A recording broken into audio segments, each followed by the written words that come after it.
All right, welcome back to another episode of Ult In Ten.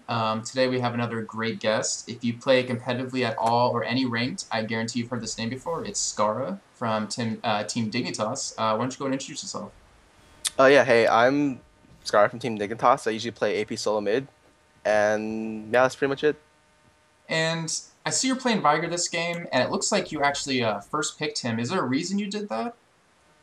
Usually when I try to practice champions, I want to first pick champions regardless of what the other person's gonna pick. And Vigar is something that you can't first pick. Like he's not a safe pick at all. But if you want to learn bad matchups and you want to know how to practice against bad matchups, you have to like let your opponent get the advantage through picks and just try to play it out because it lets you and specifically me get better at playing Vigar. So it's just something that like, and in this case, Mr. Paradoxical decides to choose like an anti-burst caster, like something that can completely counter my burst. So he did really well in outpicking me here. Yeah, and the like you were saying, the practice it gives you is just it's awesome. You know, for any team matches you're going to do or anything like that, it just gives that little advantage of having to play against hard counters. What are your goals early game on Viger in terms of gear or in terms of CS or potentially killing the enemy? Well, the first thing you do in lane, or the first thing I do in lane, is I immediately look at the other opponent and I scout out his what he runed for. Uh, so in this case, if you look at Mr. Paradoxical, I can look at his runes and see he starts with 21 AP. So which means he's running an AP rune page, and which means he has AP flats and AP blues, and he's running MP5 yellows and Magic Pin reds. Like I can get that all from 3 or 4 seconds. So as soon as I see that, I notice that I might be able to trade with him early, and I may have a kill chance around 5 or 6, depending on like if my jungle comes, or like 6 by myself, I may be able to kill him if he gets too low. So that's the first thing I'd look for. Uh, on Vigar, you really want you want to get through the laning phase without dying. Like that's the main concern. So if you can do that and you have like good CS or decent CS, like he becomes really really good with levels. Just like any other AP caster, but he becomes really good when he gets to 6 because not only does he scale off your own AP, he scales off other people's APs as well. And his stun is like it's it's one of the strongest abilities in the game. Yeah, and I personally think that Viger is one of the few AP carries in the game that does not really fall off too hard late game, or doesn't fall off as hard as the other AP carries in the game. Right. He's very, very strong, especially after the recent buffs. Yeah, I actually want to talk to you about those buffs. I know before he used to have a lot of mana problems in lane, and I believe you're telling me that after these buffs, it's a lot more bearable. The buffs were really significant.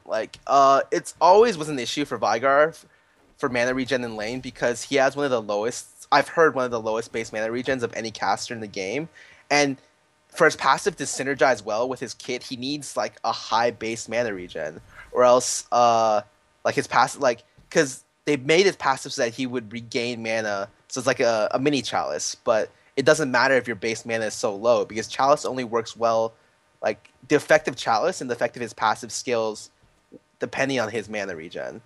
They decide to do something different. Like rather than buff the base mana regen, they decide to buff or lower the mana cost on his abilities, and that is just as good.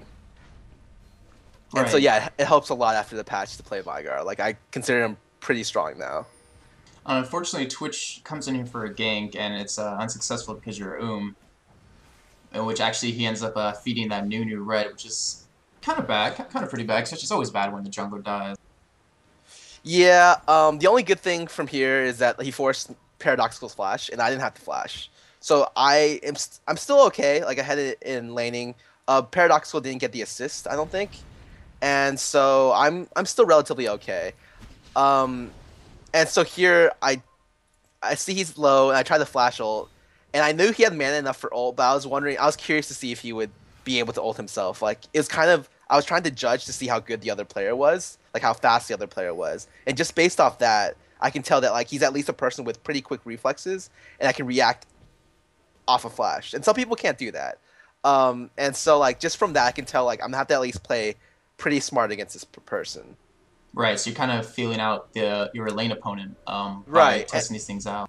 Yeah, and like had I landed like it was actually a bad play for me. I shouldn't have flashed for it because I wasted flash for nothing. But at least I got like some kind of information out of it. Um, yeah, I don't know. Like, uh, yeah, that's pretty much Right. my thought process going into that. And even you can look at it this way. Yeah, you use your flash, but you know his flash is also down for a while, so you know he's not going to be flashing onto you to try to get any sort of kills either. Right. But for the most part, even trading flashes is risky. It's very risky, and so flashing for nothing there is like definitely a it's a bad thing for me to do. It definitely wasn't the ideal play for me to do, but I don't know. I thought it was worth the risk, just to see what he would do. In hindsight, I realized that it wasn't because he's obviously a player who can just ult, and he had enough mana for it. Because I checked to his mana before I decided to do it. But I mean, whatever. In hindsight, everything is 2020. So Right. And it looks like you guys are going for another gank here. And your right, stun, as you see right there, is just so strong. It's just a cage that you cannot leave unless you want to get stunned. right. The the actual funny thing is, his ult was down because he ulted when I ulted. And so it actually worked out in the end for me to flash ult him earlier, but it definitely wouldn't have happened unless without like a really, really smart jungler. So Doom Trouble did really well, like picking up on my error there. Right. You were mentioning earlier that, well, I mean, this is quite obvious that Viger's a very burst heavy AP caster. And I want to talk about like your summoner spells. Since you're so burst heavy, it's pretty much if you can't kill someone in one cycle, then they're most likely going to live, kind of thing. Is that why you run teleport instead of ignite to try to get around and make up for how unmobile Viger is? For the most part, yes. Like a lot of times, I spend testing summoner spells, especially here. Like I'm still not quite sure when I would rather run teleport or ignite, but for this matchup, I wanted to be able to put pressure bottom. So if bottom had like a ward in the bush, which they don't right now, and but if they did, I might be able to come in and turn if there's like a 2v2 fight or the jungler forces bottom, and to turn like a guaranteed loss into like a victory for our team and maybe get dragon off it. Right. I also want But to point out. Actually, sorry. Go ahead. well, I was just gonna say like he doesn't really need ignite to secure kills after the first 7 or so levels. It's just that like he snowballs pretty hard, like pretty hard, really hard actually. So if you can't secure the early kills, it's still beneficial to run ignite. So I'm still at a toss up which summoner to use. I want to say teleport, like they're pretty situational, and I would just alternate them depending on who I face mid. And also teleport is kind of like, well, at least for an AP, is kind of king for solo queue because of the amount of, I mean, the amount of pressure you can put in other lanes, like you were saying, like you can help bot lane, you can help top if there's wards down. And it actually leads into a question I want to talk to you about. Eric the Cleric from Reddit, that's an interesting name. He says that the current state of mid is a mobile AP carry, one that constantly interacts with the other lanes. What would be your top handful of picks for this role? And this kind of fits with the teleport being able to interact with the other lanes. Um, for mobile roaming gankers, there's not much that's like super good. Like obviously there's TF. TF's very good because he can be anywhere pretty much when he feels like it from mid lane. You want stuff that's very mobile, and so it's gonna be like mobile gankers with CC. Very rare. There's TF. There's Ari. I don't necessarily agree that the current style is like a roaming AP. I don't think that necessarily is true. Yeah. But for if you for those specific types, it'd just be like TF, Ari, and maybe like Annie does really well. This was AP 'Cause she's Scion, I believe. and Casson, of course, is king of ganking. So like those four, I would say, are pretty good.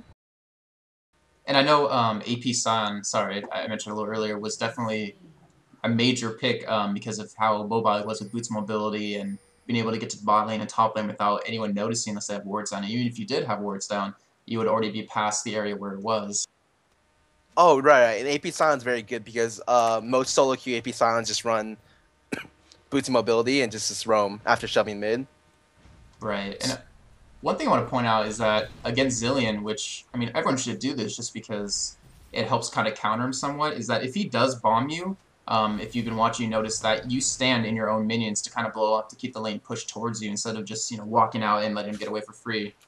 Right. It's very important, especially against certain junglers. Junglers that can gank you from and like just kill you off the gank. So if Nunu comes in with red buff and hits me with the snowball, I don't have a peel. And so if I'm too far ahead in the lane, like I'm not highly mobile. I only have a stun that at level 1 has a 20-second cooldown, 22, 25-second cooldown or something, really long. If he catches me out of position, I'm dead. Or I at least burn the flash. And so yeah, that's like you really want to be able to just have your creep wave shoved back to you. Okay, and now we're in mid to late game, and there's like a four-man gank going bottom. Do you want to like talk with us about what happens here? Like, kind of what you're trying to do. Obviously, try to prevent some deaths, but also kind of catch your team back up since you're in such a deficit. Right. We're behind 4-11 at this point, and I noticed that a team fight happens where we have the advantage, but I saw Paradoxical leaving lane, so I assumed he was going bottom, and I was right. So you see Paradoxical here already used res, and I wanted to come in and just clean up. So I needed some kills to be able to come back in the game, because I'm 0-2 right now. So Vlad pulls, and I decide, okay, he's an easy kill target with my ult, because he's got no MR, and that's pretty much it. Um, and so I'm stuck 1v3 at the end, because I didn't realize that, like, I didn't think the rest of my team would be this far behind. But I ended up coming down and getting 2 kills. And so that's still pretty good for me. My team lost the fight for sure, because we traded like 4 for 2, but it was beneficial for me, and it at least showed that our team could team fight because it was 4v5 I think, and Gameplay is just farming like crazy because he fell really far behind early, and he's just farming his way back up to the point where he's actually relevant in the game. Yeah, good thing is he didn't give up. I know he becomes like a key force, not necessarily with kills, but at least absorbing damage and kind of initiating later. In terms of farm, he's like tied to the highest farm in the game, and he's 0-3. Like he started really badly in lane. The bad thing is off that fight they got a dragon. So ideally I would have wanted Gameplank to run teleport this game, but he didn't. And if he had teleport, we might have been able to just turn that bottom lane fight and just secure the dragon and try to snowball into a win off that. But since he didn't, like we lost the fight, but at least showed that we could do damage during fights. Yeah, people kind of underestimate how big teleport can be for your team, and just in general of a game is that one good teleport can turn a fight completely around, which can give you the advantage.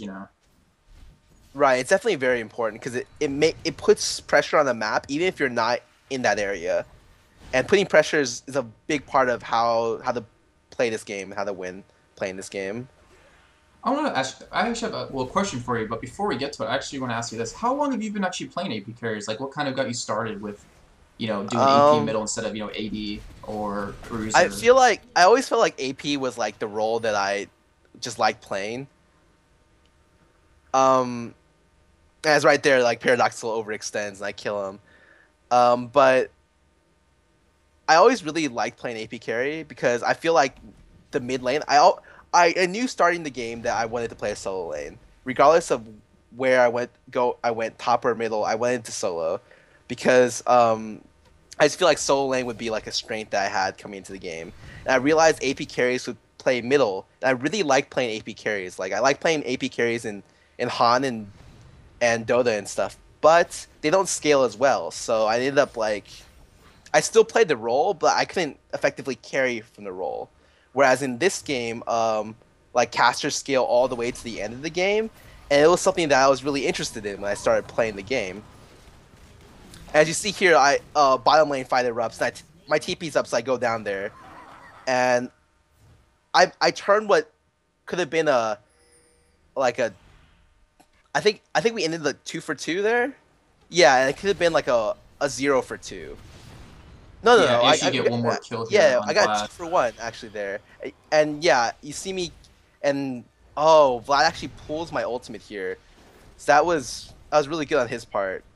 You can still see the power though of your teleport. I mean, you turned what potentially was a 2-0 exchange for them into I believe, well, ended up being 4-3, but still, I mean, you guys Right. got a little out of position, but I mean, you can still see the power of it, just turning that around into something terrible, into something that you guys can profit off of. And what we were talking about earlier, how you started playing AP. There's a question from JMRV from Reddit, and he's asking who are the most enjoyable AP carries to you, and why? Um, I really like weird AP carries. I think stuff like APMF, AP Trist is really fun to play. As for standard AP carries, I think I have a lot of fun playing stuff like Rise, Swain, Katarina, mainly. But a lot of times I'm unsure whether I or not have fun playing them because I really like playing them, or just because they're really effective and strong at all points of the game. I know I like playing Katarina just because she's really fun. Oh But yeah. for like the really strong picks, sometimes it's a little bit of a toss of whether or not like I play them because like I enjoy playing them, but to an extent, but I also like enjoy winning a lot on them. So yeah. Yeah, it's definitely fun to play like a kind of unknown, well, not unknown, but underappreciated AP carry in middle, and then just destroying the other team. You get a really good satisfaction out of that. Right, and like for like pure fun factor, like AP Trist, MF, and Katarina, like nothing can beat that for me. I want to point out that if you guys haven't, you definitely need to check out Scarra on Twitter at Dignitas Scarra. And one thing I really want to point out is that I know a lot of teams are really busy with practicing, a lot of really busy with streaming. But I've had a really good experience with Team Dignitas. I asked him a question. I believe it was Scar first. I was like, hey, what's your email? I kind of want to get in contact with you and see if you're interested in doing something like this. And he responded, within a day later. So if you guys ever have like a question for him, then you guys should definitely just ask them. I mean, they're always available and always willing to get back to the community in any way they can. And it looks like GP has finally gotten his farm.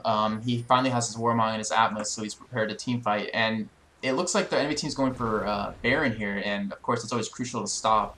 Like, what do you guys do here if you want to let it run for a little bit to try to prevent him? Well, actually, sorry, they kind of faked you guys out, and you guys are kind of sitting in jungle split. They actually could have gone for Baron there. I realized that with two people bottom, that they had no idea that Twitch was bottom. I don't think. Well, he might have showed, but they knew Hood Stomp was bottom, and that's bad on us because with two people bottom, they could easily Baron. They have the damage for it. They have very consistent high damage to Vladimir and Caitlyn, so they definitely could have done it. And one thing you did right there, I want to point out, is that you saw Twitch on Caitlyn in or towards race, and instead of like trying to stun her, what you did was you blocked off the area for her team to back her up, and you kind of split them up because you knew Twitch could take her one on one. Right. I actually didn't ult the first time because I thought Zillion was like hiding really close by and he would just flash ult and counter my burst. But I really should have, but I had no idea where he was. So I ended up saving it until after the pull. And I flash and kill Alistar in this fight as well. And the rest of the team escapes after Twitch dies. So uh, we go for a 3-for-2, which is good, like good for us. Me and Graves are pretty farmed. And Sona can cover any kind of people who try to dive on me. Oh, and Zill and Nunu actually come back in. I didn't realize. Yeah, they ended up taking Sona out, but what you guys did, what was kind of key, is that you killed Alistair and Nunus. You took out two oracles there, I believe.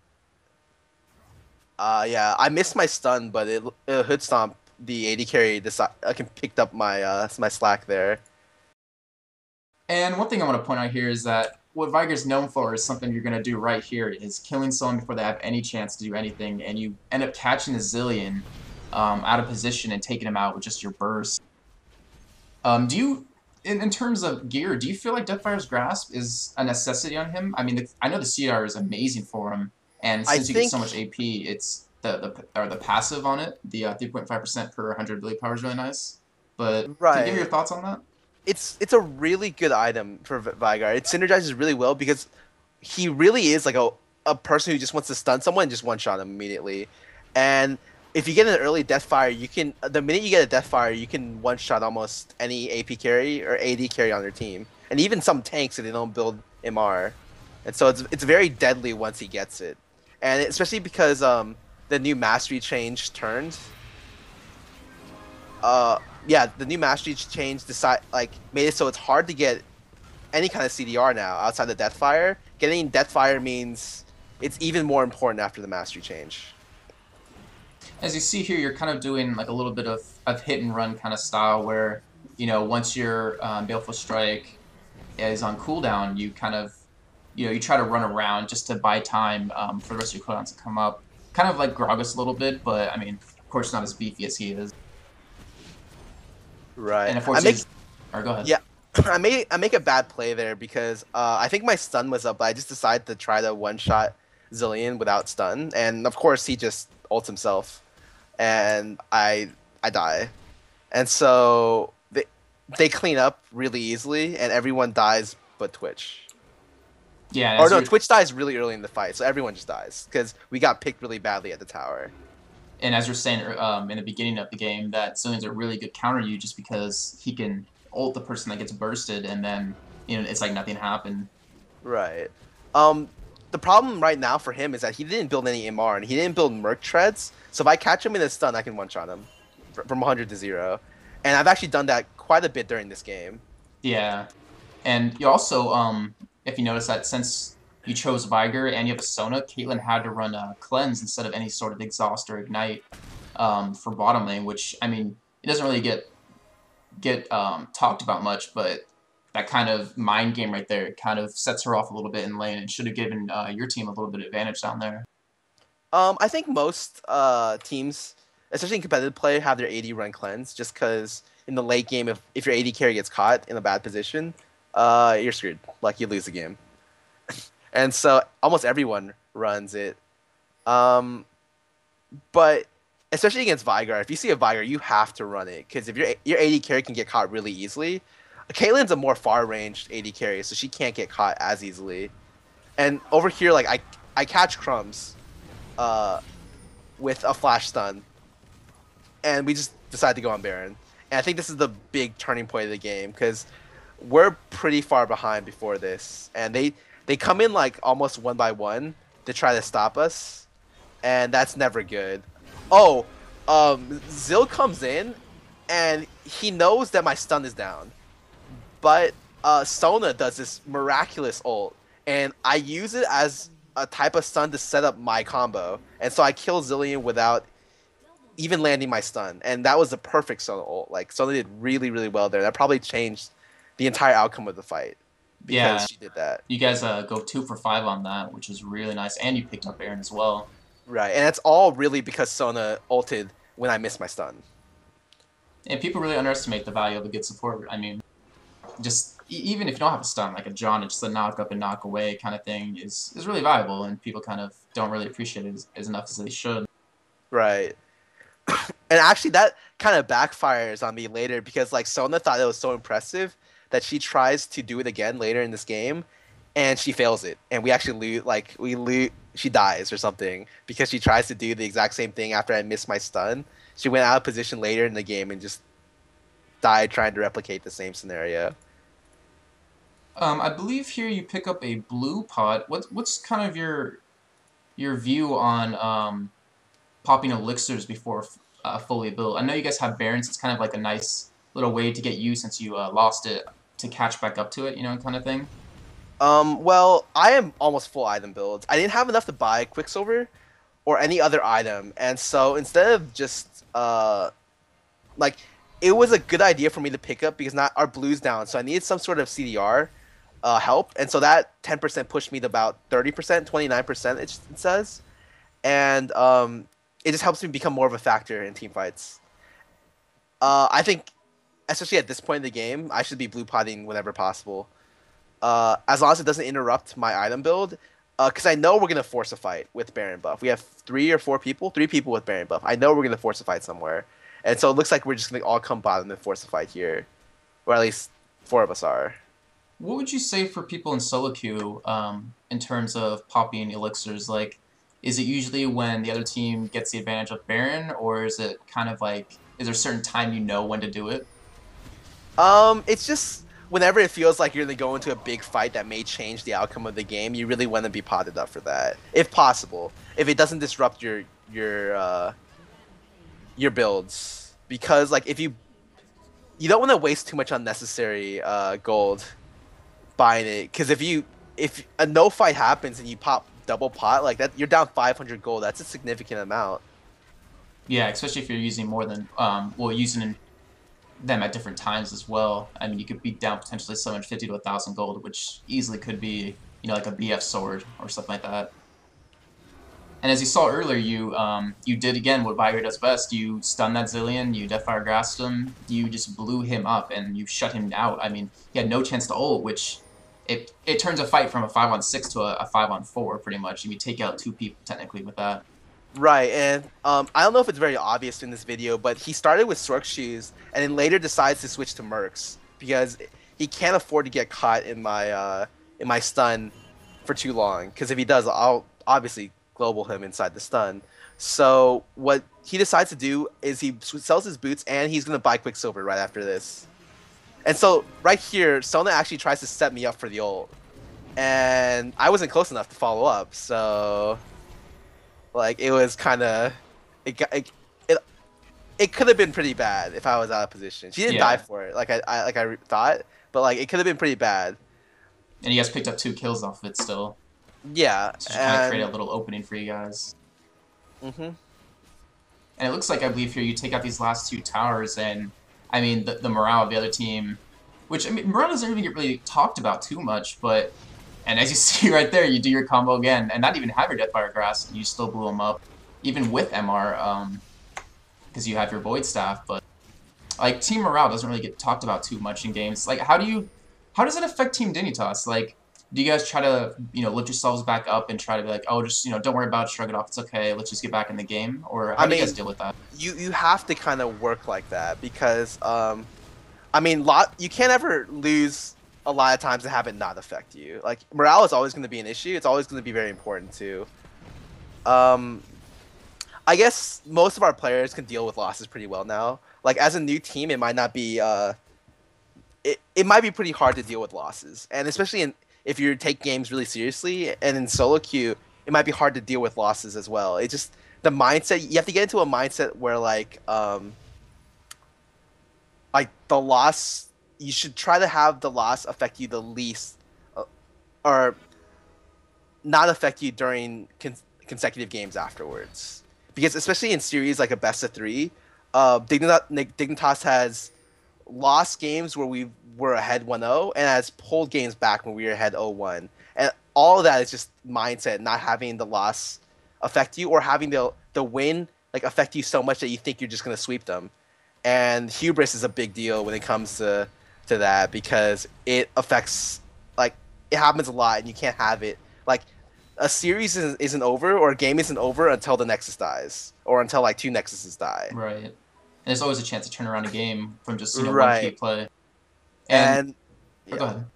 Oh, I was just gonna say like throwing in this game is really really easy. Like it's really easy to come to just throw away a win that your team should have had. And so a lot of times, especially even in competitive games, it's not about the team who plays better; it's the team who makes less mistakes. Right. Uh, And or sorry, and one thing that I think will really help teams is that even if you do lose, try to take that, go look at it again, and try to learn from what went wrong, kind of thing. right, replay. I would say replay analysis is kind of important, but right now there isn't like a good replay. Like, yeah, there isn't like that great of a replay system in the game. And so Mandatory tries to flash over and kill me there, and I one shot him. Yeah, you just show the power of Viger late Yeah. game. I mean, one shot at 80 carry. That was pretty much your Baleful and your primordial burst that killed her. I also used Deathfire there, so I Oh, just okay. 100 to 0'd her. Yeah. And I knew I could do that because he only has like a Negatron, and I have 700 AP. Do you actually have any like quick advice for new teams that are coming around? Because the community needs new teams to keep Riot putting out more tournaments. Um, it's just practice. Like if you practice, you can become as good as you want to be. Okay. I like to definitely give a shout out to Scarra for being on the show. I really appreciate it. And also to Team Dignitas. You can check them out at team-dignitas.net. You guys should definitely make sure to follow Scarra on Twitter. He's always available to answer questions whenever he can. He's a very, very nice guy and always has great insight into the game. Is there anything else you want to say before we end the show? Yeah, I'd like to first thank all our fans, obviously, for sticking with us throughout the year, and hopefully will stick with us till the end of this year as well. And I like to thank Team Dignitas' sponsors as well. They're the people who are really backing us. Intel, Alienware, Razer, and all of the rest of our sponsors. And that's pretty much it. Okay, well, good luck to you guys in Kiev. I hope to see great things from you guys. I know I'll definitely be checking you guys out and rooting you guys on, and everyone else should. This is Ult In Ten, and I hope you guys enjoyed.